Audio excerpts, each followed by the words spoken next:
We are talking Star Wars Dark Droids, issues 1 through 5. Today, I am Vactor. I'm here with two outstanding gentlemen.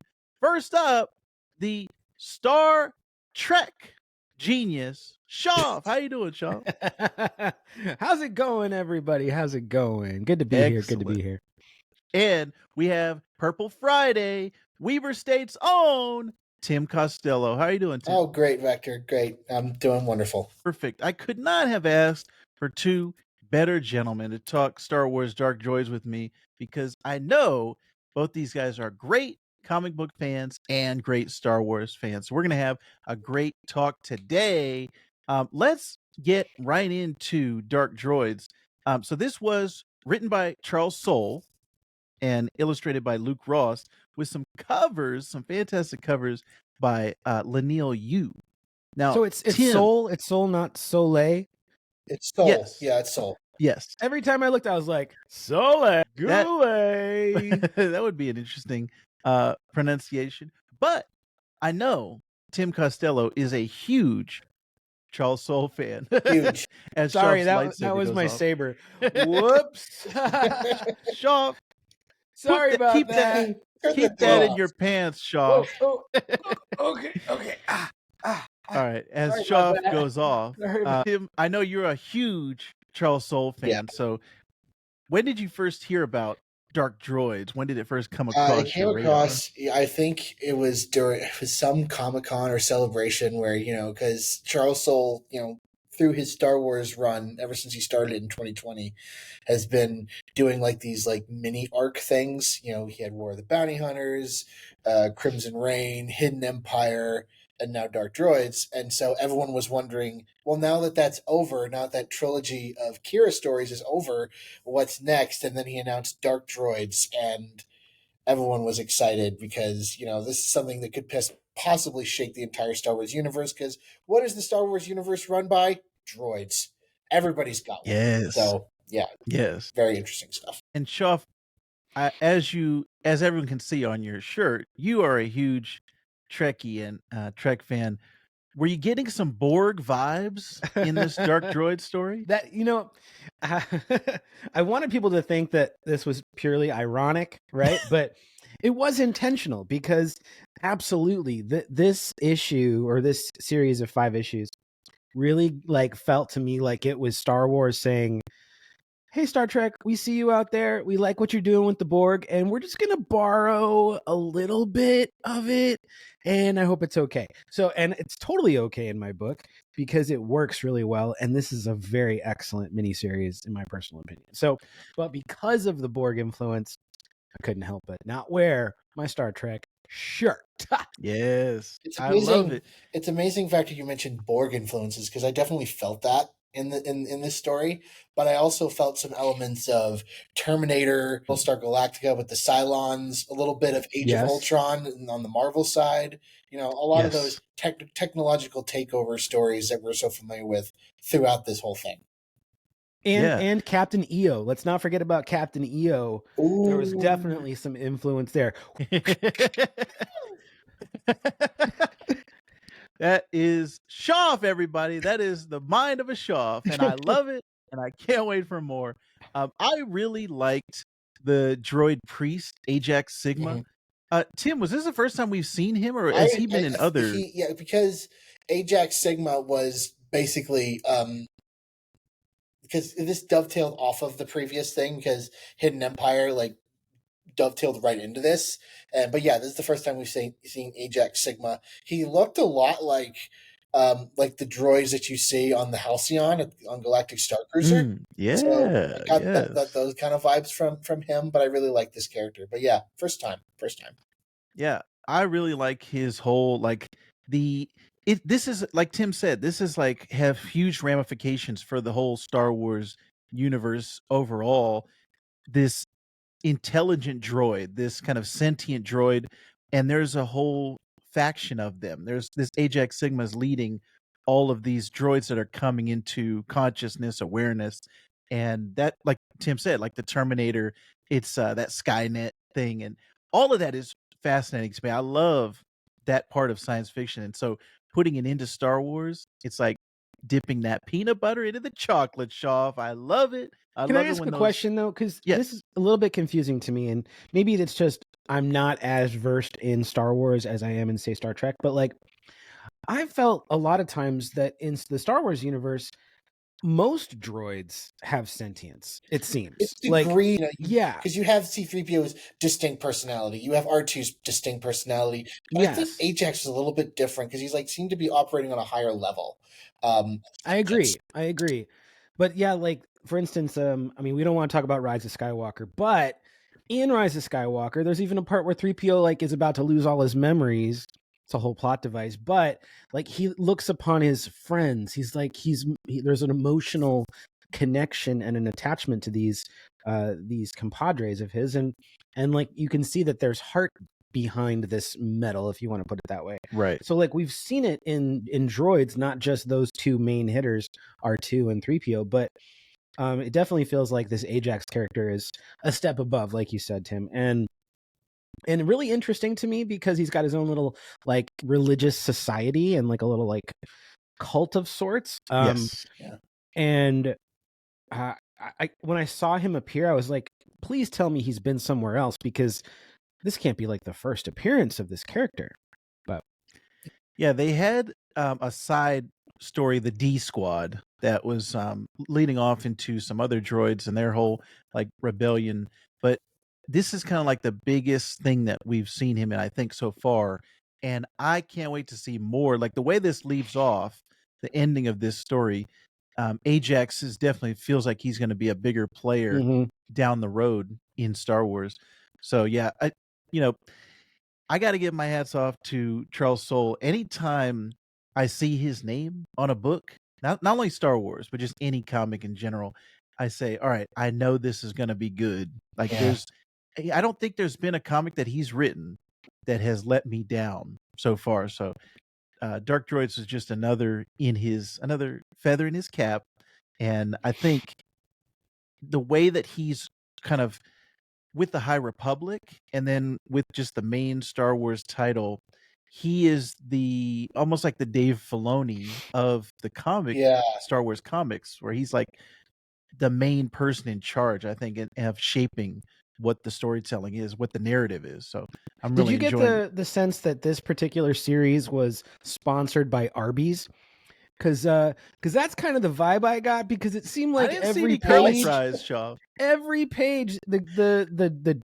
Scourge, right? Like whoever, like the main droid, right? He's always talking about the meat. He's got to have the meats. We need the meats. He's always like, I must move from the metal to the meats. He's like, give me my meat. I need to beat my meat right now. He wants to go to Arby's because he doesn't have the meat and they have it. Yeah, we have the meat. Yeah, Yes, I require the meat, the metal, and the force. Yeah, first it comes for the metal, then it wants the meat. Yeah. So I've never seen a comic book mention meat so many times. But I'm here for it because it just made me hungry. Every time I read it, I was like, you know what? I could go for some meat right now too. Yeah, it's definitely playing off of that, like the metal versus the meat, like you said, the cyborg or the mechanical intelligence versus the human intelligence, or the human consciousness. And I think that's very interesting, setting this whole thing up, because we've had, like Shoff brought out the point, the charismatic droids before of our main guys, R2 and 3PO, and even BB-8, down the line, BD1, like all of the ones that have this charisma, and you fall attached to them, like you become attached to them, but they never felt like this high intelligence, like the Scourge and like Ajax. So I think this is like something new in Star Wars, and I think a lot of people online have been talking about droid rights and like, oh, why they treat the droids like crap when they can clearly feel, like they have these pain receptors, like we see them get branded and scream in the Star Wars universe. So people are always like, why do they treat the droids like slaves and like helpers? But then they have feelings, they have emotions, they have pain, they can feel pain. So I like where this is going. I like this. It's like a new avenue for Star Wars. And it's only a matter of time, I think, before we see a force sensitive droid and there's force sensitivity in this section of the galaxy.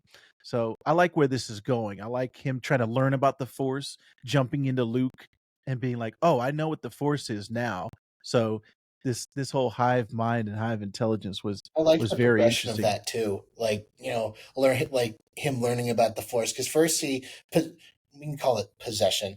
Um, Mhm. Assimilation. yeah, um, droid possession, Yeah. where he's possessing C-3PO and talking to Luke about the Force and like what it is, and and Luke's just none the wiser. I'm like, oh yeah, the Force is this and this and this. Like, oh, yeah. And it's some really good dialogue about the Force. That's one thing I've loved about Soule's tackling of Star Wars is he tackles the Force in very interesting ways. If you've watched Vactor's shorts this week, you'll see that there was one on Avar Chris and how she kind of views the Force as kind of music and melody and song.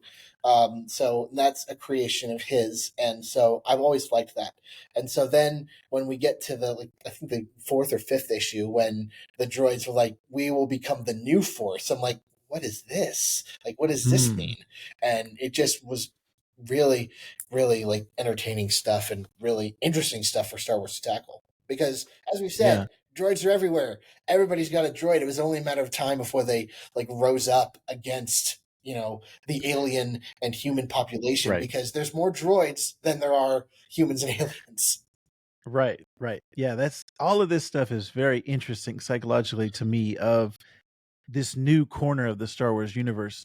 Shoff, do you feel like this is an exciting thing to have in Star Wars, or do you think it's kind of like, I can take it or leave it? Like, what are your thoughts on this droid uprising and having a higher intelligent droid in the Star Wars universe? Oh, I love it. Honestly, when the opportunity came to review this comic and having not read any of it, the fact that it was strictly focused on droids, I was kind of like, I don't know. Like, is this really going to be worth my time? Like, droids are droids, like just metal buckets, like that move. Mhm. Like, but there was a lot of personality, and the narration conducted by this Scourge character, like Mhm.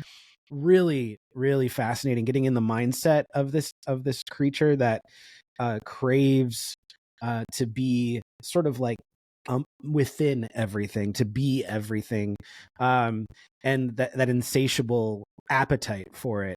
I loved getting in that perspective, because it's one thing to be like, to see a villain, to see the bad guy of the arc, but you don't really understand the motivations. And I felt like he was a sympathetic character in that regard, especially in like the later issues, when you see that his consciousness has sort of been compartmentalized into various droids in sort of like a inner circle, if you will.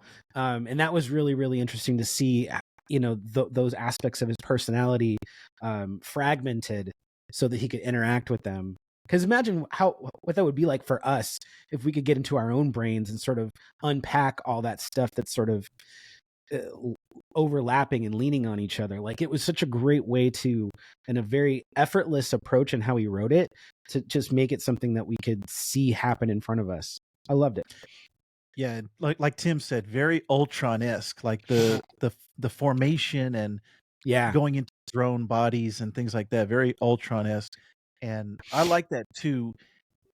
I can see why he did it, like, it's very, the way that he chose to do that, making the droid kind of human in that regard, it makes sense, but in the back of my mind, I was like, these droids would probably be better than a human. They would probably be more powerful, and the amount of computing data and calculations that they're doing, he's not gonna go crazy. Like he's gonna be a machine. He's gonna be like everything's gonna be perfect. In my mind, I was like, but I understand where he was going and kind of giving him that human limitation of your mind like can only handle so much. So I liked it. I'm not saying I didn't like it, but at the same time, I was like, this is a machine. I think he would be more binary. It'd be either he's sane or not. Like there's not that kind of, well, maybe I'm going crazy, I'm halfway crazy. But it was a lot of fun to read that, like the the like him kind of going insane and splitting off all of his personality. There So that was are cool. no I like strings seeing that. on me. Yeah, yeah. Very Did you very catch alternate. that? So that the disc that first gets like uncovered, right, at the Oh ruins yeah. where the Mhm. Scourge sort of first kind of like enters his, I don't know, reboot phase or whatever, and Mhm. starts to Mhm. realize like what he wants. That symbol looks a lot like the Brainiac symbol. It's got Yeah. like 3 dots and like they connect, like, you know, like, and I'm Yes, like, yes. and in essence, sort of adopting the Brainiac's like approach of like wanting to like Mhm. consume um and so like I could just see all like the influences sort of like coming together with that, Yes, yeah. and the nature of assimilation into a hive mind, and all like there's, you could tell where Charles like is dipping from, and it's all Mhm. great stuff. Like it's high quality material that's done and created and made new, but you could definitely see those touches, and I like that. Yeah, I really. Yeah. It's funny. This It's funny you mentioned that. You've mentioned several times, Shoff, that opening narration, and I think that opening narration, like from the Scourge, really sets the tone for this book, and it's what makes Yeah. it different from other Charles Soule works. Like Vactor said, I'm a huge fan, and I've read several of his stuff. Like I'm making my way through his superhero stuff. I just finished the first trade of his Thunderbolts run. It's really good, and like, but all of his other Star Wars stuff, like because and this takes place in between Empire Strikes Back and Return of the Jedi. Like that's where the timeline is operating. And even though that timeline is like it's kind of dark esque because of where we leave everybody at the end of that movie, it still feels very lighthearted, and that's very much Soul's style. But this very much felt very dark and very like foreboding in a lot of ways, which was it was refreshing, but it was very new and interesting for Soul to do.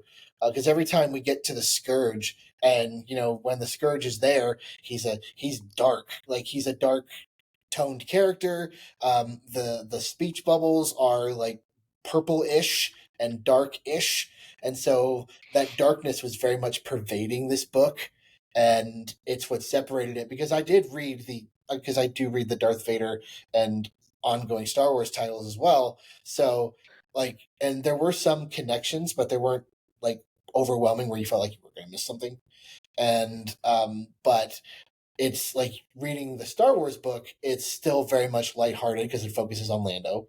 And but this just felt so dark, and it was Mm. like I was captivated like every issue because of the darkness that pervaded it. And yeah. wow.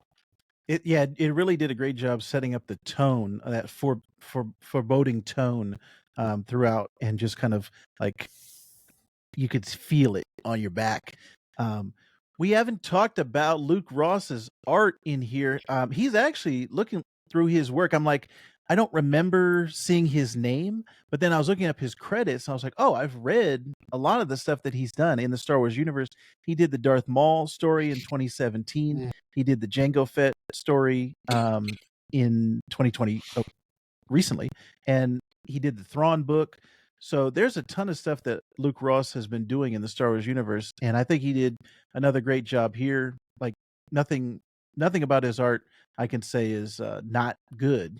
Like I just enjoyed the presentation overall.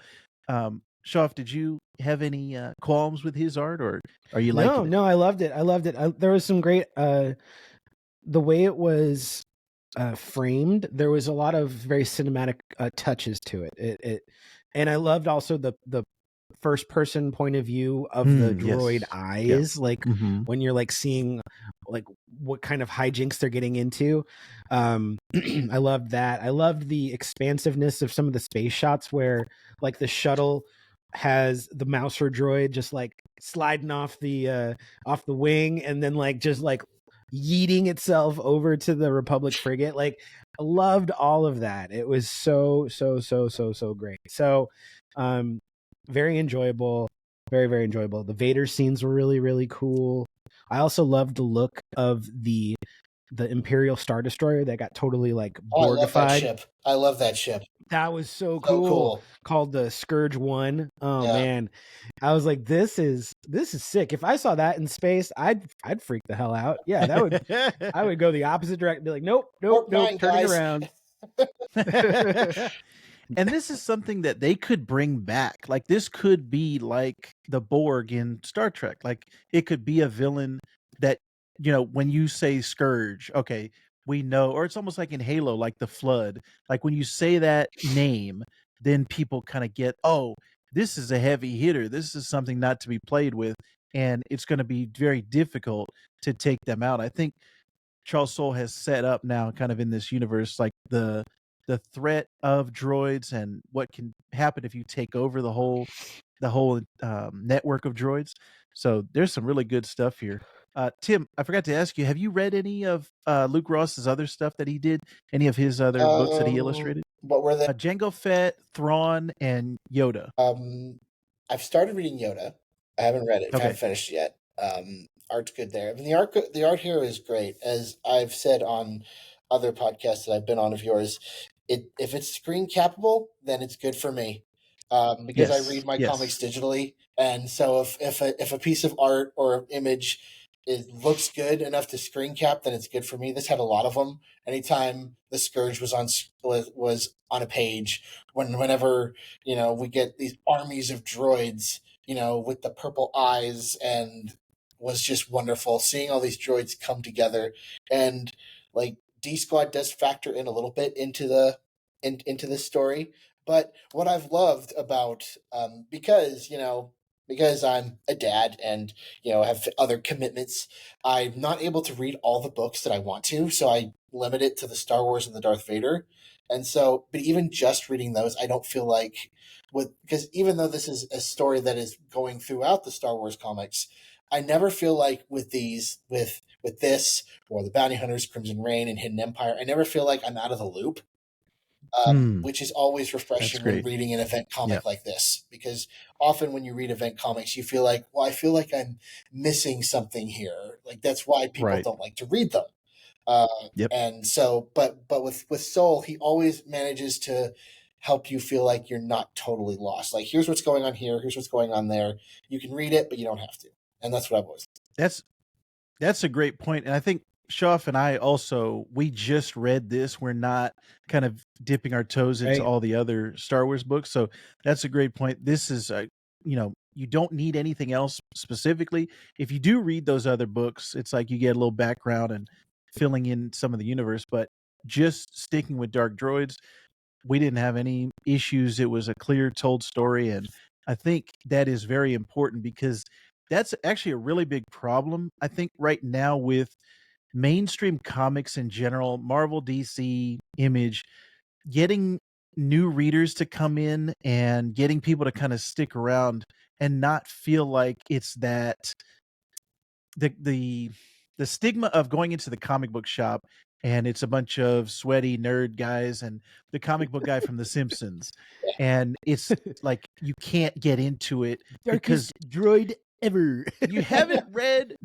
40 years of backstory. Okay, get out. You don't belong here. Like it can be very intimidating to get into comics, and I've seen a lot with new readers, Gen Z in particular, now that are on TikTok and they're doing all these other things. How do I get them to read a comic book, and how do I get them to get engaged? So this is important. Things like Dark Droids, where you can just hand it to somebody and say, okay, I don't need you to read 50 issues of Star Wars, the main story, and 20 issues of Darth Vader. Here's Dark Droids. You can read it, and that's all you need. So we need more like this, more of this stuff to come out from Charles Soule. So I think everyone here gives Dark Droids a thumbs up. This is a very good book. I think everyone who is listening to this or watching this, if you're on YouTube, will have a great time with Star Wars Dark Droids. I'd like to thank my panel here, two outstanding gentlemen. They are the chef's kiss of comic book reviewers, Shaw and Tim Costello. Thank you, boys, for joining me as always here. And I'd like to thank you for listening